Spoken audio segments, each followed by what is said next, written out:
أيها الإخوة، لعل الله عز وجل حينما يغلق لك الأبواب كلها أراد أن تتجه إليه نحو الأعلى. باب السماء مفتوح دائما ولا يغلق، فإذا رأيت أن أبواب الأرض قد أغلقت فمعنى ذلك ينبغي أن تفهم على الله أغلقها في وجهك كي تتجه إليه وتصطلح معه. وهذا ما يعانيه المسلمون اليوم. قد تسأل مسلما بحسب ما يقرأ وما يسمع، بحسب الواقع، التحليلات، يقول لك ليس هناك من أمل. أبواب الفرج الأرضي أغلقت، وكأن الله يريدنا أن نتجه إليه وأن نصطلح معه. وإذا رجع العبد العاصي إلى الله نادى مناد في السماوات والأرض أن هنئوا فلانا فقد اصطلح مع الله. أغلق لك أبواب الأرض وفتح لك باب السماء كي تعتمد عليه وكي تتوكل عليه وكي تلجأ إليه، وأراد أن يسمع صوتك. لذلك الإنسان كلما تذلل على أعتاب الله رفعه الله، وكلما علق الأمل عليه فرج الله عنه، وكلما أيقن أنه لا رازق إلا الله ولا موفق إلا الله ولا معطي إلا الله، ولا يمكن أن يحقق شيء في الأرض إلا بتوفيق الله، وما توفيقي إلا بالله. المعنى الأول من اسم الفتاح أنه يفتح لك الأبواب المغلقة. أنا أخاطب الشباب الآن، شاب من أسرة متواضعة حظها من المال قليل لكن حظها من الاستقامة كثير، شيء بين يديك غير موجود، لا في وظيفة ولا في تجارة ولا في دخل، وقد ترى المستقبل مظلما، لكن يجب أن تعتقد أن الله لا ينسى من فضله أحدا، وأنك إذا اعتمدت عليه وعلقت الأمر إليه وفوضت الأمر إليه ورفعت يديك تدعوه فإنه يجعل من ضعفك قوة ومن حيرتك اهتداء ومن فقرك غنى ومن خوفك أمنا. هو الفتاح. يا فتاح يا كريم، هكذا يقول الناس. التاجر يفتح دكانه ويقول يا فتاح أجبر عني هذه البضاعة. الطالب يقول يا فتاح افتح لي ذهني في الامتحان. الصانع يقول يا فتاح، المسجون يقول يا فتاح افتح لي أبواب السجن، اعفو عني يا رب. المريض باب الصحة أغلق في وجهه، كلما سأل طبيبا يقول ما في أمل، حالتك صعبة جدا. فإلى أن تغلق الأبواب كلها أمامه بقي باب السماء مفتوحا، توجه إلى السماء. أول معنى من معاني الفتاح أنه يفتح الأبواب المغلقة، الأمور المعثرة، الطرق المسدودة، الحيل المخفقة يفتحها. لذلك العوام لهم كلمات على بساطتها رائعة: الذي عند الله ليس عند العبد. أعرف رجل عنده معنى وناجح جدا بهذا المعنى، سمع من إنسان صاحب قرار في هذا البلد أن عام 83 هذا العام ينتهي فيه القطاع الخاص كليا، فصدق هذا الكلام وباع معمل.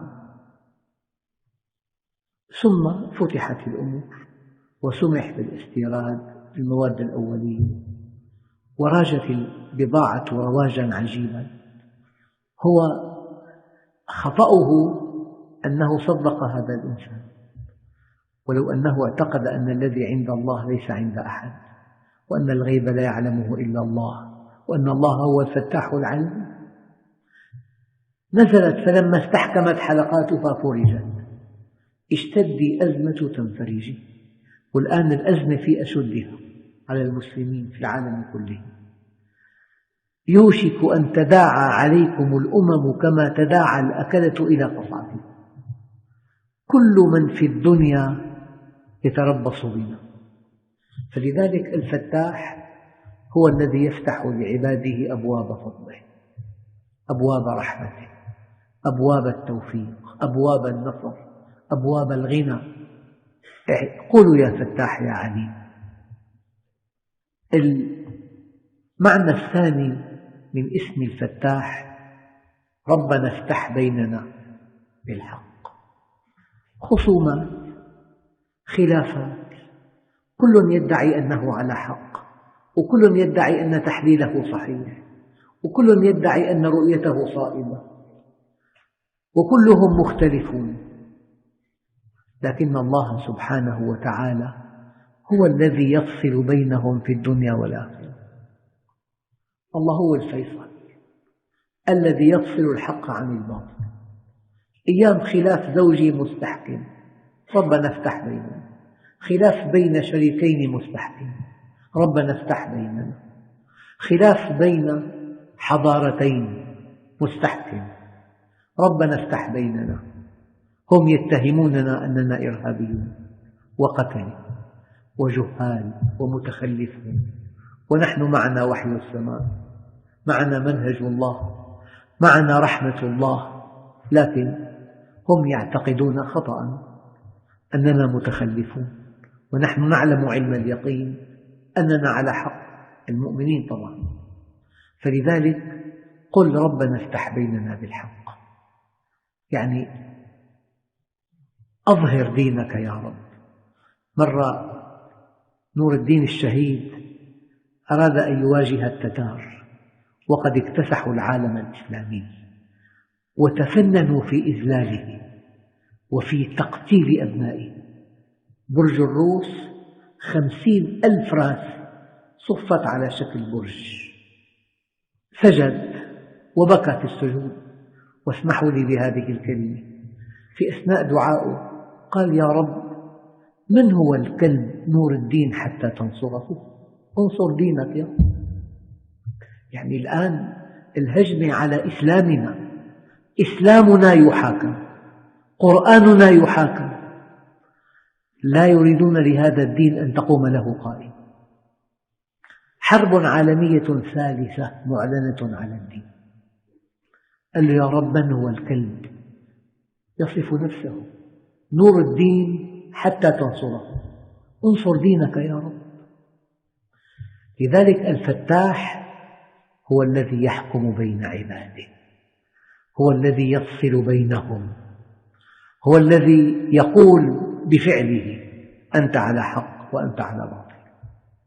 والمعنى الثالث لاسم الفتاح: هو الذي يفتح قلوب المؤمنين بمعرفته.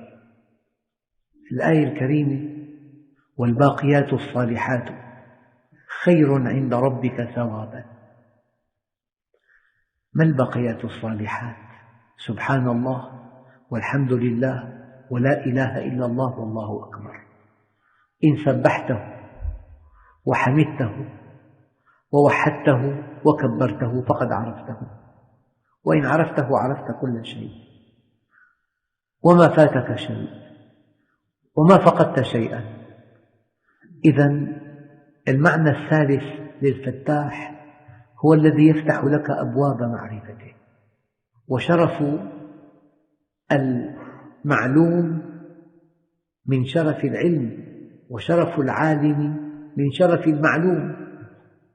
أنت تتمنى أن تعرف الله، إذن يفتح قلوب المؤمنين برحمته بمعرفته.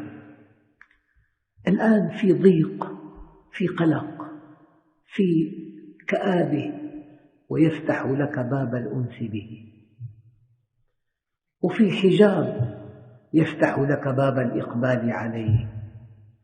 في تذمر، يفتح لك باب الرضا. تأنس به وتقبل عليه وترضى عنه. هو الفتاح. أيها الإخوة، المؤمن ما نصيبه من هذا الاسم؟ يجب ألا ييأس وألا يقنط، وأن يعتقد أن الله عز وجل لا يتخلى عن عباده ولا يسلمهم إلى أعدائهم، ونحن نرجو ربنا، نرجو رحمته ونخشى عذابه. الفتاح يفتح لنا باب القرب، يفتح لنا باب الإقبال عليه، يفتح لنا باب الأنس به، يفتح لنا باب المودة معه. إن الذين آمنوا وعملوا الصالحات سيجعل لهم الرحمن ودا.